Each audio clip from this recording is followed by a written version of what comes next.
Welcome along, fellow time travelers and Beatle people. Since 1970, there have been countless stories about how George Harrison saved Friar Park. That is true, but just as importantly, it can be said that Friar Park saved George Harrison.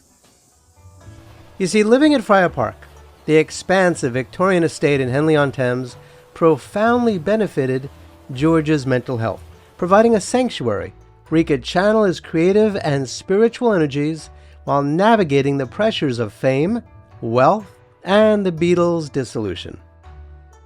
Purchased in 1970 for £140,000, the roughly 36-room neo-Gothic mansion with roughly 30 acres of gardens became a transformative space for George, offering purpose, peace, and a connection to nature and history that grounded him amidst personal and professional turmoil.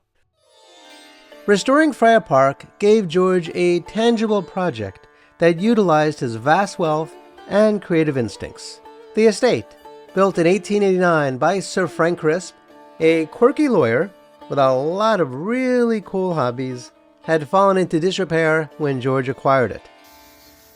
Sir Frank's eccentric genius, evident in the estate's whimsical caves, grottos, and miniature Matterhorn, captivated George, who immersed himself in learning about the property's history. This intellectual pursuit provided a sense of continuity and purpose, diverting his focus from the Beatles' breakup and the legal and emotional fallout that followed. The act of restoration, from repairing the mansion's intricate architecture to reviving its gardens, offered a constructive outlet for his energy, countering the stress of fame and the scrutiny of being a public figure. Investing his incredible wealth in this labor of love gave him a sense of agency, transforming a dilapidated estate into a living testament to his vision. The gardens, in particular, became a cornerstone of George's mental well-being. Spanning acres with lakes and underground tunnels and exotic plantings, they were a masterpiece of Sir Frank's design that George took pride in restoring. This hands-on work, often done alongside local gardeners he employed, fostered a sense of community and purpose.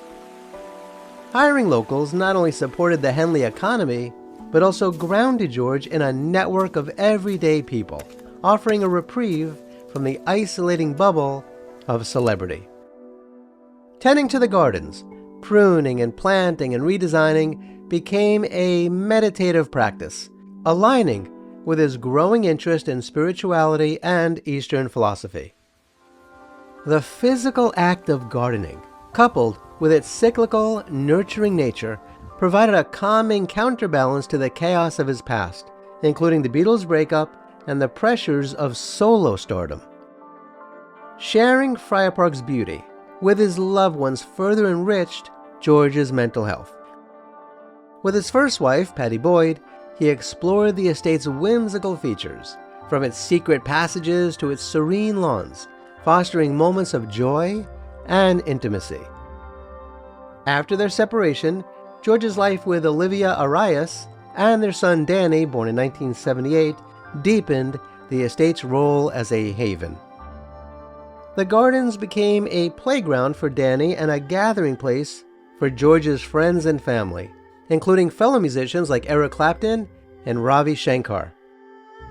Hosting loved ones in this idyllic setting allowed George to cultivate meaningful connections away from the public eye, reinforcing a sense of normalcy and belonging. The tranquility of Friar Park, with its lush greenery and quiet corners, offered a stark contrast to the frenetic energy of his Beatles years and the legal battles over royalties and copyrights that plagued him in the 1970s. For George Harrison, a man grappling with the burdens of fame, wealth, and personal struggles, like the strain of public adoration and the betrayal he felt during the Beatles' dissolution, Friar Park was a refuge. Its vastness allowed him to retreat from external pressures, while its restoration gave him a creative and spiritual focus. The gardens, in particular, symbolize growth and renewal, mirroring his own journey toward inner peace.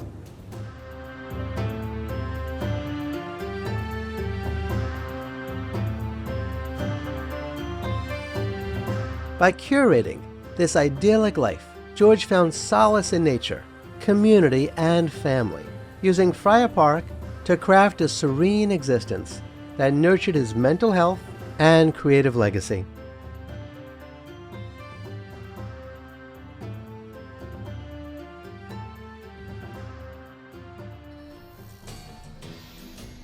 So, what do you think of the value of the gardens and the house at Friar Park to George Harrison?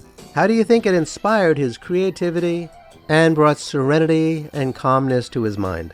Please share your thoughts in the comments below. Kindly remember to like, share, and subscribe, and hit the notification bell. Please check out the links below to learn how to support my research and productions. This channel is sponsored by CampfireShop.com. Do me a favor and check them out and buy awesome candles, herbal supplements, teas, and more. Kindly be kind to all of our fellow Earthlings and please do not harm them. And do yourself a favor and go to a local shelter and adopt a cat or a dog or both. You and they will be very glad that you did. Until next time, I wish you safe travels on all your journeys.